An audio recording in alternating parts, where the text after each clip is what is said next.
Hello everyone! Tara, samahan niyo po akong gumawa nitong pagkain na masarap na to. So ito po yan, may natira kasi akong lettuce. So inventuhin na natin bago siya masira. So meron tayong 4 na eggs. Yes, i-separate natin yung egg yolk. Ayan, i-separate natin yung white egg and the yellow egg, no? Yan, separate po siya. So, ni-slice na natin ang ating lettuce. Ayan na, nilalagay natin siya sa white, 'di ba? Sa white, nilagay ko na siya. Doon natin ilalagay.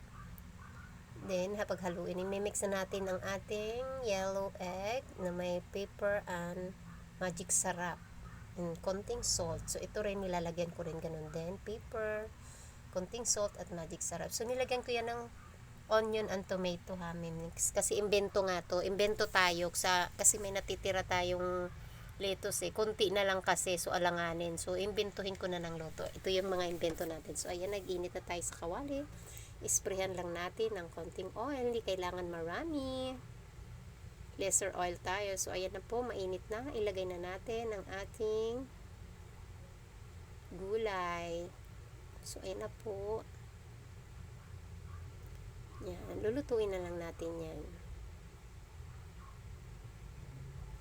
Ito ay naisip ko lang gawin. Ayan, so naluto-luto na. Lagyan na natin siya ng keso. Buturan natin ng keso. So ayan, maraming keso akong nilagay. Napakayami nito. So nag-iimbento lang tayo kasi may gulay tayong natira sa ref, no? Oo, kunti na lang kasi yung lito. So pinaparaanan ko na para dumami. Ginawa kong ganito. Para dumami. I-roll natin pala yan. Yan, medyo nadikit. So, ayan, i-roll natin ito. Medyo nadikit na siya. So, ayan na po. Ayan, na-roll na natin.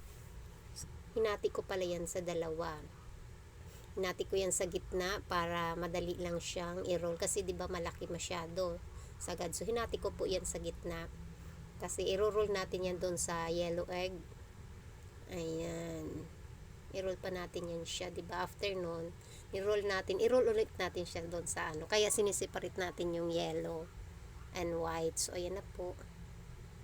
Yan. Ganun ang eksena niyan. Minsan kailangan natin mga nanay mag-invento para maiba. At twice ko na tong ginawa, palang invento na to.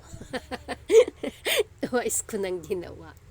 Nai-enjoy ko naman kasi gusto ng mga bata. So, ginagawa ko ulit. Nagawa ko na to sa Reels. So, gawin ko sa long video para makita nyo yung storya. So, ayun na po. Tapos na po yan. And let's eat na. Yummy po yan. Thank you for watching. See you in my next video, everyone. Bye!